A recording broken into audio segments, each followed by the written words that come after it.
My name's Jamie Archer and I am from Archer's Butchers in Norwich. I'm third generation butcher and I am here today to talk to you about buying your Christmas meats from your local butcher.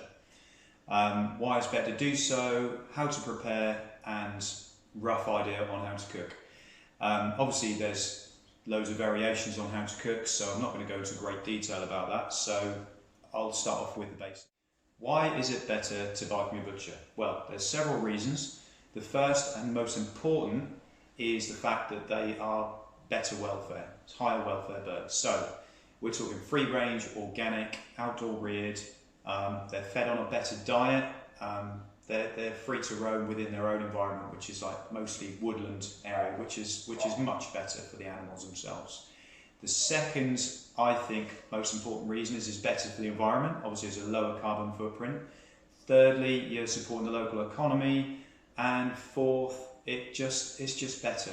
It's probably, can be in some cases a little bit more expensive than a supermarket, but generally they taste better, but you get what you pay for. So I'm going to talk to you about the different types of turkey that we have on offer in our shop. So we have the Norfolk Free Range Bronze, which comes from Great Grove near Attleborough. These are like a traditional woodland bird, so they've been fed on a natural diet. They've been left to roam around in the woods, so they're a very happy, very tasty bird. They're more like the traditional type of turkey that you'd be used to, so they've got quite a large breast, so they've got enough to feed a big family. So there's plenty of meat on them. They cook really well. They're generally a very nice bird. This here is a Norfolk Black. These come from Peels of Thuxton, and they are a free range, like a rare breed turkey in a way. So these were brought over by James Graham's grandfather in the 1800s, and this was like one of the very first types of turkey that was introduced to this country. So these are very, very special bird. They've got a very distinct flavour. So it's not gamey, but it's got a very nice, very sort of strong turkey flavour to it. So if you want something different and you want something special, you haven't got as many to feed as you might do with this type of bird. So you're not going to get as much breast meat on this one, but it has got a stronger turkey flavour to it. They are also going to take different cooking time. So if you're used to cooking a turkey like this, don't treat it in the same way as you would do this one. So please bear that in mind if you are buying one of these turkeys. They both do come with cooking instructions, so don't worry about it. It should be fairly straightforward. One of the most common questions that we get asked as butchers is, what size turkey do I need to feed my family? We give a very rough idea of how many it will feed. Obviously, some people want it to last just for Christmas Day. Some people want it to last for several days. So it's very difficult for us to determine how big a bird that you need to feed your family. Generally, I would say anything from 4 to 6 people. I would go for something like a smaller bird, say 4.5 kilo. But if you want it to last for several more days, go for something like 6.5, 7 kilo bird. If you're feeding 10 upwards, probably not going to happen this year, but go for a larger bird. It's very difficult for us to decide how big a turkey you need, but generally a 4.5 to 5.5 bird. They're our most popular sizes, so you won't go far wrong with one that big. Obviously, you're going to have all the different accompaniments and everything else. Right. Now I'm going to talk to you about cooking your turkey. Now a turkey this size, which is about 4.5 to 5 kilos, is going to take approximately 3 to 3.5 hours cooking time. So not the hours and hours that your grandparents used to cook them for years ago, about 3 to 3.5 hours. So this is how they tell you to cook it in the instructions which comes with the turkey. So what you need to do is you cook it upside down. I know this sounds strange, but you put it in the roasting tin this way up to begin with. This helps to baste the turkey from the inside because a lot of the fattier meat is on the back of the bird. So what that does is that bastes the meat from the top down. You put it on a high heat to begin with for about half an hour. and then turn the oven down to about 180 for about another 2.5 to 3 hours. And then you would just lift the bird up gently and cook it, take the tin foil off and let it cook for about another 20 to 30 minutes just to brown the meat off on the top. This should be about right for a turkey this size. But I would thoroughly recommend in purchasing a digital meat thermometer. That way you would know that the bird is cooked. Because a lot of people are unsure of whether their turkey cooked properly or not, and getting food poisoning. Well, the best way to do that is to buy a digital probe, and as long as it's over 72 degrees in the breast meat or in this little cavity in here, the bit between the leg and the breast, as long as that is up to 72 to 80 degrees or in the thick part of the breast, it's cooked. Or if you haven't got a digital probe, then stick something like a knife or something in there, and as long as the juices run clear out of the turkey, it should be cooked. That is the best way to cook your turkey, in my experience anyway. There are lots of other methods, I'm sure, which are just as effective, but this is how I cook my turkey. Today I am going to do something slightly different with the turkey. So instead of cooking the whole turkey, I am going to portion it up into a crown and the legs. I'm going to take the legs off and I'm going to bone and roll them. Okay.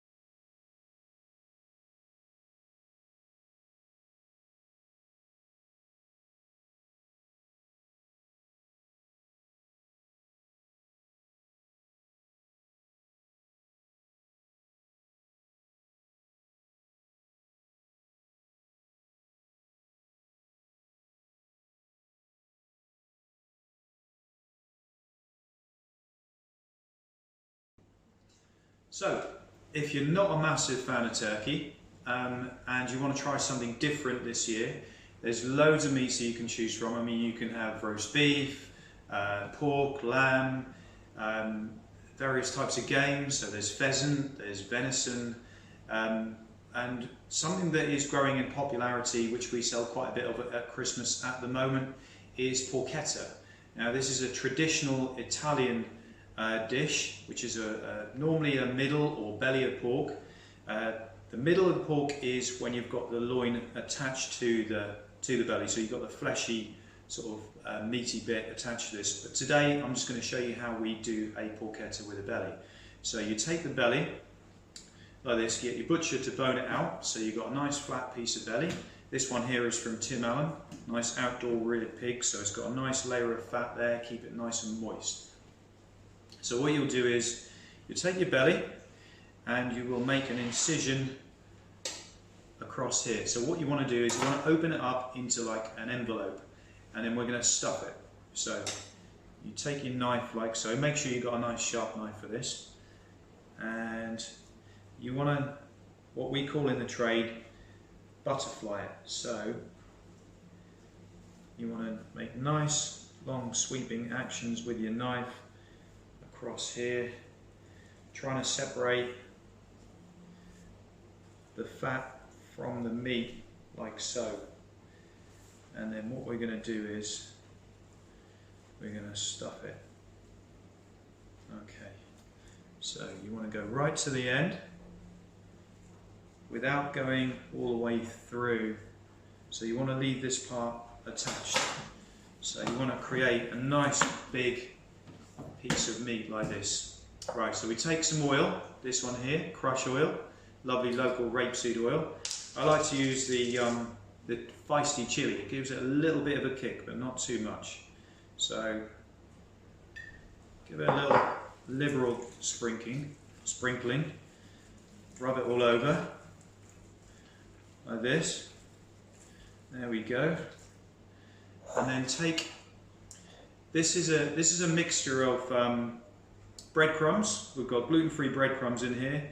We've got rosemary, a little bit of garlic, oregano, parsley, and thyme, and a little bit of the zest of lemon. So that gives it that cuts through some of this fattiness of the pork. So just sprinkle it over the belly like so. Plenty in there. There we go. That should be. That should do. So, right.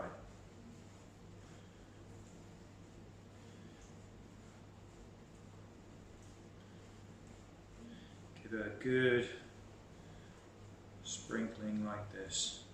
Right.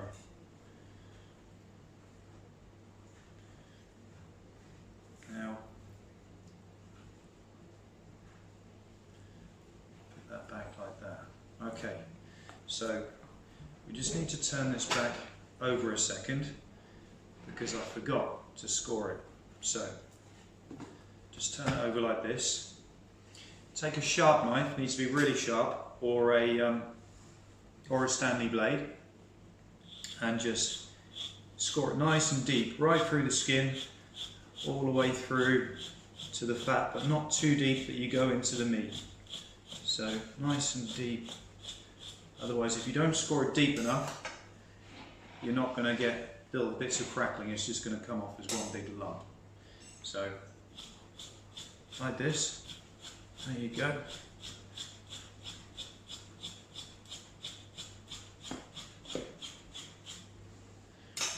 Right. Okay. Now we need to turn the belly over without getting the breadcrumbs everywhere. And another sprinkling of the seasoning, the stuffing.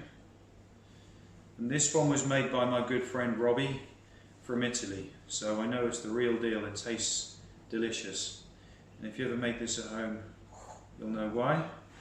So you turn it over and roll it like so. Right, what you need now is some butcher's string,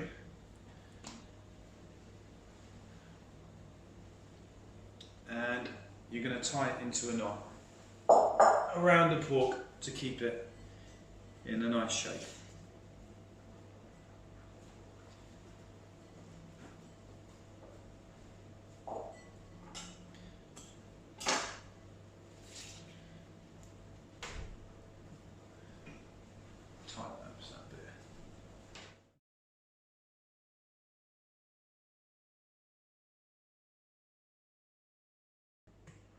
Okay, so here we have it, the final article, the finished product.